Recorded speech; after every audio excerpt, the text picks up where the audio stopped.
सैया नवरात्र के मेला चली रौरो साथे कौनो होई न झमेला माना के लाला सा पूरा बेले चल सैया देवी माई से दर्शन कराबे ले चल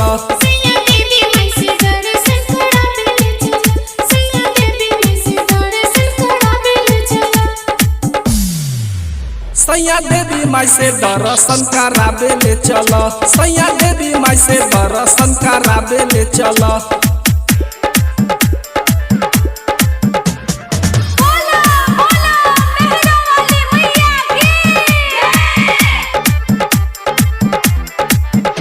mix by DJ Kanchan Raj Muzaffarpur.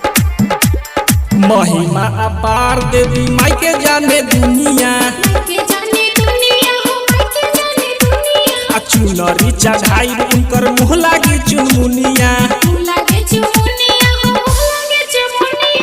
बाजिन बानी बाला का मांगा बेले चल सैया देवी माई से दर्शन कराबे ले चल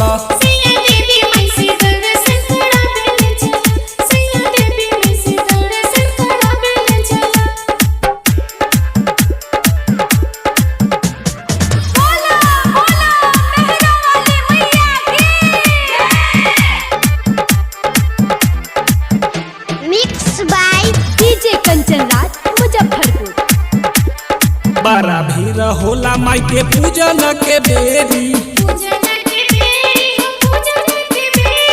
पिया छोटे लाल जन कर इतना देरी